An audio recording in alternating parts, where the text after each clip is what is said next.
Special update পাওয়ার জন্য subscribe করে bell আইকনে ক্লিক করতে ভুলো না। অভি, ছুটি আর বাকিরা অফিসের মধ্যে কানামাছি খেলতে থাকে। সবার চোখ কাপড় দিয়ে বাঁধা থাকলে ইন্দ্রর চোখটা খোলা থাকে। এরপর চোখ বাঁধা অবস্থায় যে যাকে খুঁজতে থাকে তখনই ছুটি বলে, আমি তো ঝুমকিকে এবারে ধরেই ফেলবো। এই বলে অভিকে জড়িয়ে ধরে বলে, কে, উকিল স্যার? অভি বলে, হ্যাঁ। তারপর ছুটি চোখ বাঁধা অবস্থায় খুঁজতে খুঁজতে রোমার মুখের সামনে হাত দিয়ে ফেললে সেটা ইন্দ্র দেখে নেয়। ছুটি বলে, উকিল স্যার, এখানে কাকে যেন দেখলাম। তখনই ইন্দ্র ছুটির সামনে এসে দাঁড়িয়ে বলে, আরে আমার চোখেই তো কাপড়টা বাঁধা ছিল না। তবে অভি ইন্দ্রর কথা বিশ্বাস না করলে দেখতে চাইলে ইন্দ্রর মুখ ফসকে বেরিয়ে যায়, স্টোর রুমে কেউ নেই। সেই কথা শুনে অভির মনে সন্দেহ আরও বেড়ে যায়।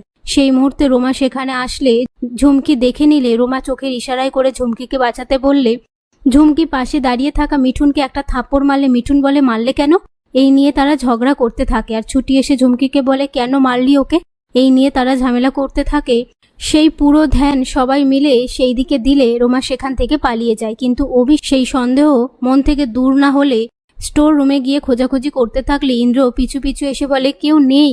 অভি বলে, কাল শুনানি আর আজকে এরকমটা হচ্ছে, আমি কিন্তু কোনো রকম রিস্ক চাই না। এই বলে সেখান থেকে চলে যাওয়ার পর ইন্দ্র রোমাকে কথা শোনায় আর বলে, ঠিক টাইম মতন আমি আপনাকে খাবারটা দিয়ে যাব।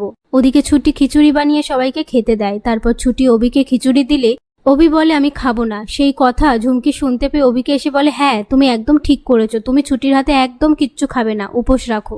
অভি বলে, একদম ঠিক বলেছেন ঝুমকি ম্যাডাম, আমি নিজে হাতে কেন খেতে যাব বউ থাকতে?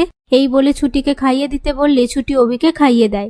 সেটা দেখে ঝুমকি রেগে যায়। অন্যদিকে ইন্দ্র সুযোগ বুঝে রোমার জন্য খাবার আনলে রোমা রাগ করে থাকলে ইন্দ্র বলে, আমি বকেছি বলে রাগ করেছেন?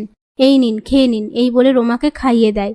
এদিকে ছুটি অভিকে খাইয়ে দেওয়ার সময় তারা একে অপরের দিকে তাকিয়ে থাকে।